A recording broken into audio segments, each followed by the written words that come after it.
Es hermoso poder compartir con ustedes el mensaje por donde estén. Dios les bendiga mucho. Que en medio de tiempos difíciles, en medio de esta cuarentena que estamos en todo el mundo, podamos detenernos para pensar en la esperanza que la fe cristiana tiene, en la esperanza que la resurrección tiene. Yo quisiera conversar con ustedes acerca de un pasaje que es cuando descubren que el cuerpo de Jesús no estaba. Y me gustaría compartirlo con ustedes para que estemos entreteniéndonos en una pregunta: ¿qué ve usted hoy en día cuando piensa en la resurrección? Estamos en el Evangelio de San Juan, en el capítulo 20, y en el primer versículo dice: el primer día de la semana, María Magdalena fue de mañana, siendo aún oscuro, al sepulcro, y vio quitada la piedra del sepulcro. Entonces corrió y fue a Simón Pedro y el otro discípulo, aquel que amaba a Jesús, y les dijo: se han llevado del sepulcro al Señor y no sabemos dónde le han puesto. Y salieron Pedro y el otro discípulo y fueron al sepulcro. Corrían los dos juntos, pero el otro discípulo corrió más aprisa que Pedro y llegó primero al sepulcro, y bajándose a mirar vio los lienzos puestos allí, pero no entró. Luego llegó Simón Pedro tras él, y entró en el sepulcro, y vio los lienzos puestos allí, y el sudario que había estado sobre la cabeza de Jesús, no puesto con los lienzos, sino enrollado en un lugar aparte. Entonces entró también el otro discípulo, que había venido primero al sepulcro, y vio, y creyó, porque aún no habían entendido las Escrituras, que era necesario que él resucitase de los muertos, y volvieron los discípulos a los suyos. Este es un pasaje muy interesante, un pasaje muy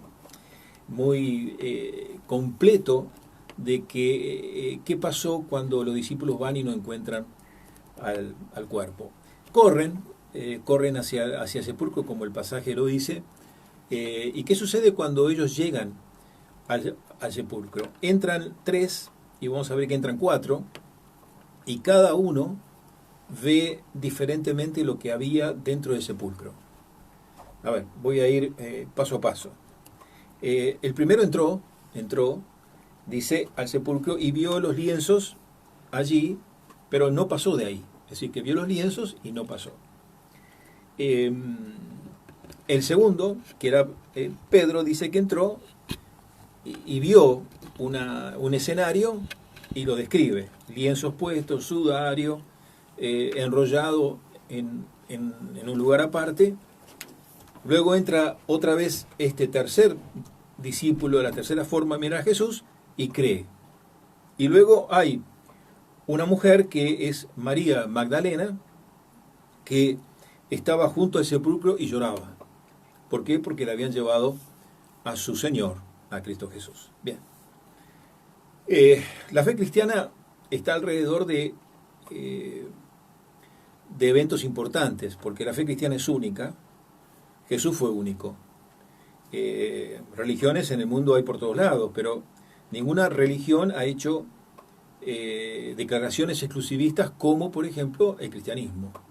Jesús dice: yo he venido para que tengan vida y vida eterna. Jesús dijo: yo he venido para que tengan vida abundante. Jesús dijo: yo soy el camino, la verdad y la vida, nadie viene al Padre si no es por mí. Estas declaraciones pueden ser presuntuosas, pero son únicas. Es Jesús el que dijo: nadie viene al Padre si no es por mí. Es decir, a Dios el Padre no se va a través de una religión, porque no se puede llegar, ni se va tampoco por los medios humanos, porque no se puede llegar. Lo que nos toca a nosotros es acercarnos por la fe a lo que Cristo fue y lo que Cristo hizo. Hoy, celebrando la resurrección, tenemos que pensar, aunque ya hace 21 siglos que realmente pasó, tenemos que nosotros decir: creo yo en la resurrección. Es decir, ¿la resurrección para mí es importante o no lo es? ¿Qué tiene que ver la resurrección con lo que está pasando hoy en día? Bien. La resurrección, definida en términos modernos, es una segunda oportunidad, es una segunda vida, es comenzar otra vez.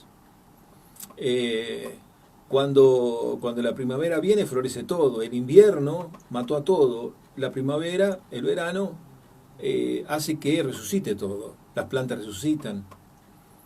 Creo que los seres humanos estamos viviendo una vida que merece después una segunda oportunidad. La segunda oportunidad no se da más allá de esta vida, sino se da en esta vida. Y quien puede dar esa segunda oportunidad es Cristo Jesús. ¿Segunda oportunidad para qué? Para cambiar el ángulo de referencia de nuestra vida y para entender quién es Dios para nuestra vida. Dios no es aquella idea que nosotros tenemos envuelta en un aparato religioso, sino Dios es aquel que viene a una relación personal con uno, estrictamente personal. ¿A través de quién? A través de Jesús. ¿Y Jesús quién? No el Jesús de las cruces, el Jesús estatua, no, es el Jesús resucitado. Es el Jesús que volvió a la vida. Ahora, ¿qué veo yo cuando me acerco al sepulcro, idealmente? ¿Qué veo yo? Yo puedo compartir algunas de estas 4 miradas, compartirlas y ver. Algunas funcionó y otras no. Hay una mirada que yo puedo decir distraída. Es la del primer discípulo que llegó, porque le habían dicho que el cuerpo del Señor no estaba, al sepulcro. Llegó al sepulcro, miró, no entró y vio los lienzos nada más. El cuerpo no lo vio, pero no dio ninguna explicación. Eso es lo que llamo yo una mirada distraída. Todos podemos tener una mirada distraída cuando vamos idealmente a la tumba. Todos podemos tenerla. ¿Qué ve usted en la tumba? ¿Qué ve en la resurrección? Y no sé, no me explico, no veo nada. Hay una segunda mirada, que es la de Pedro, que es una mirada más descriptiva, analítica. Es Pedro el que se acerca y dice, vio los lienzos puestos, vio el sudario, lo describe como el sudario que había estado en la cabeza de Jesús, que tampoco estaba puesto con los otros lienzos, porque estaba enrollado en lugar aparte. Yo puedo tener una mirada descriptiva de la resurrección, y no por eso quiere decir que me va a llenar la vida. Yo puedo hacer un estudio racional, aún científico, de las posibilidades que haya que Jesús resucitó. Y sin embargo no quiere decir que eso me obliga a mí a creer. Yo puedo meterme hasta donde mi intelectualidad da para descubrir lo que Jesús fue, y no quiere decir eso obligatoriamente que yo voy a creer. Hay millones de libros escritos sobre las pruebas de la existencia de Dios. Y sin embargo hay gente que no cree en Dios. Entonces la gran pregunta es, ¿creer en Dios tiene que ver con esta racionalidad? No, creer en Dios tiene que ver con otras pautas que van más allá de la capacidad descriptiva, científica, analítica que uno puede llegar a tener. Entró el otro discípulo que había venido al sepulcro antes y vio, y acá el texto agrega algo más. ¿Y vio qué? ¿Qué vio? Lo que otros habían visto. ¿Qué vio? Vio los lienzos, vio todo lo que estaba allí, pero este agregó algo más. Vio y creyó. ¿Qué creyó? Que Jesús había resucitado. ¿Y por qué creyó que Jesús había resucitado? Porque él se acordó que Jesús muchas veces mencionó que la muerte no lo iba a atar, que él iba a vencer la muerte, que él iba a resucitar. Y este discípulo creyó en la palabra de Jesús. Creyó que no estaba el cuerpo allí. Y yo me atrevo a pensar en María Magdalena, que como mujer se acerca. Ella tenía mucha ascendencia sobre Jesús. Jesús y su prédica la había rescatado a ella de su vida anterior.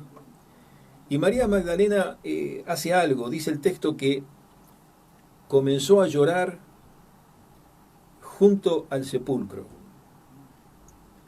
Y mientras que lloraba, se inclinó para mirar dentro del sepulcro. ¿Qué clase de mirada es esta? Esto no es una mirada, esto realmente es una emoción profunda de sentirse abandonada, de sentirse sin haber podido dar una explicación cierta a dónde estaba el cuerpo, quién se había llevado el cuerpo de Jesús. Y ya cuando los discípulos que pasaron antes le confirmaron que no estaba el cuerpo, y ella miró rápidamente, se puso a llorar profundamente. no sé, quizás yo te puedo hacer una pregunta a usted. ¿Cuándo fue alguna vez que usted lloró por Dios? ¿Cuándo fue alguna vez que usted se conmovió por alguna verdad cristiana que entró en su vida? ¿Cuándo fue? No lo sé. Pero acá lo que dice sencillamente y profundamente que esta mujer lloraba, y cuando lloraba y estaba allí, vienen dos ángeles, y en el versículo 14 dice que esta mujer llorando, dice, cuando esta conversación con los ángeles, dice que ella se volvió y vio a Jesús que estaba allí. No sabía que era Jesús, pero lo vio allí. Yo puedo hacer una escala, y usted lo puede hacer, de estas miradas a la tumba. La mirada de la mujer en llanto no fue una mirada descriptiva, analítica, no. Ella vio a Jesús. La mirada de aquel discípulo que creyó era una mirada de fe, y creyó. La mirada analítica no vio nada excepto la descripción de lo que había en la tumba. Y la otra mirada distraída fue aquel que mira y no ve nada. Entonces la pregunta es, ¿qué vemos cuando miramos? Ahora, lógicamente hoy en día no está más la tumba, nadie puede ir a Jerusalén, está algún recuerdo de lo que la tumba fue, posiblemente allí. Pero esto es un misterio que va más allá del sitio geográfico. En el raconto de la vida de Jesús, cuando nosotros llegamos a la tumba, la pregunta es, ¿qué ve usted? Y hoy es domingo de Pascua, hoy es domingo de resurrección. Hoy el cristianismo celebra que Jesús venció a la muerte. Ahora usted me puede preguntar a mí, bueno, entonces yo ¿cómo puedo estar seguro que Jesús resucitó? Yo le digo, mire, si usted va con exigencias descriptivas, no va a haber nada. Si usted va con exigencias distraídas, no va a haber nada. Si usted va con exigencias de fe, usted lo va a ver. Si usted va con exigencias de conmoción espiritual por la necesidad que hay, usted lo va a ver.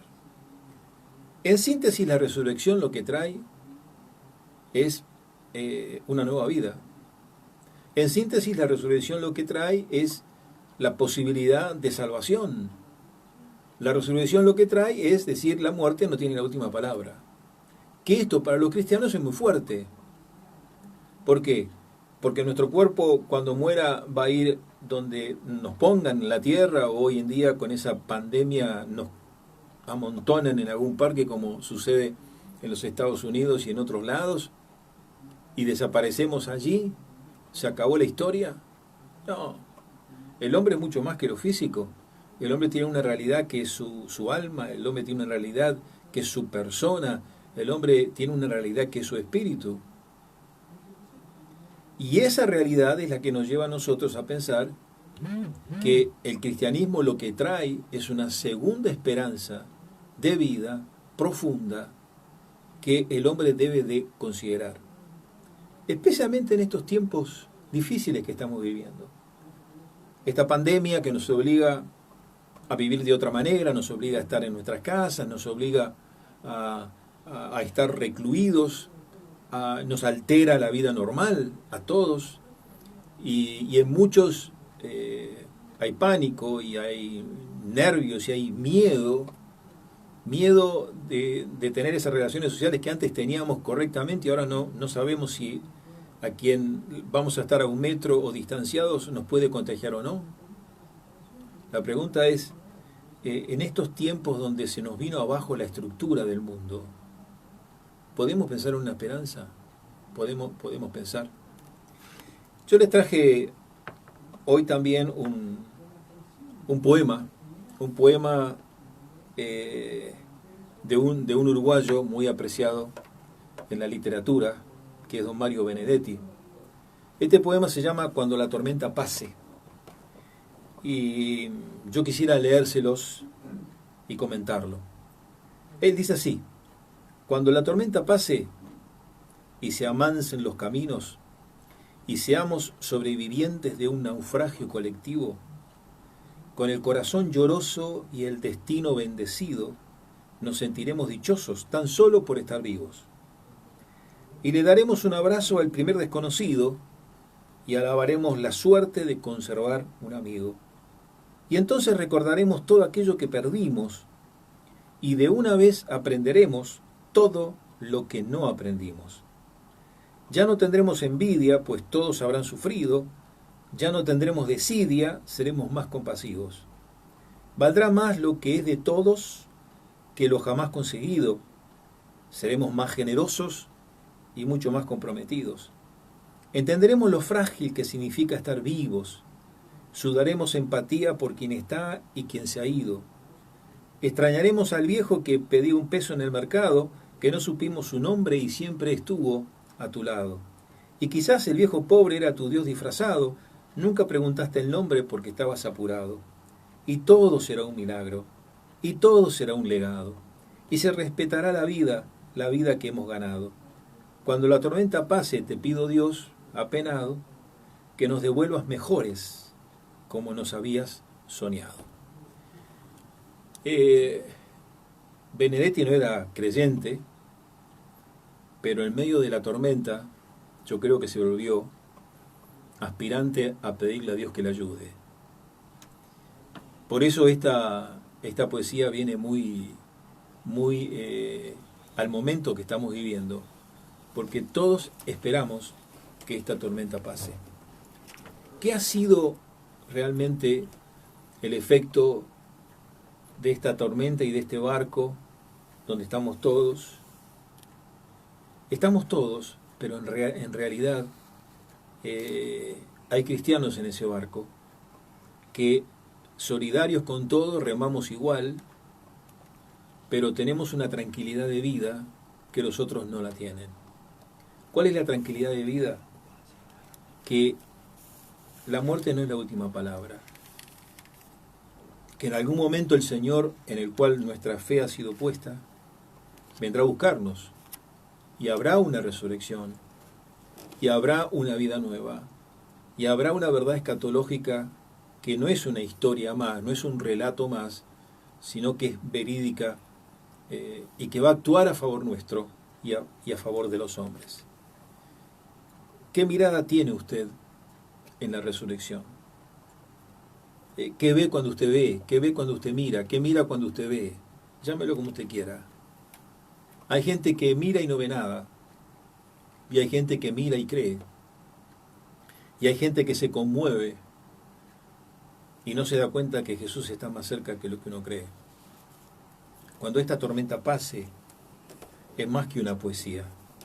Cuando esta tormenta pase, volveremos a ser un poco mejores que lo que éramos antes. ¿Por qué? Porque entendimos algo que es importante, que es la fragilidad humana, que no somos nada, absolutamente nada. Y todo nuestro pequeño mundo lleno de sus avaricias, miserias, bondades, filantropías, buenas disposiciones, malas disposiciones, ese pequeño mundo nuestro de cada día, viene un virus y lo define como nada. No somos absolutamente nada. Y quizás cuando salgamos de la pandemia pensemos en esto e intentemos redescubrir el significado que la vida tiene y la trascendencia que la vida tiene. Y la trascendencia de la vida, y la vida no está en nosotros, sino está en Dios quien nos la dio. Y es Jesucristo el que resucitó y nos puede dar la respuesta que necesitamos nosotros. Esta cuarentena física, moral, mental, no tiene que transformarse en una cuarentena espiritual. Nosotros somos seres de espíritu y nos vamos a Dios y tenemos las respuestas con Dios y nuestra vida cambia. Cuando esta tormenta pase, con seguridad, usted y yo seremos mejores hijos de Dios.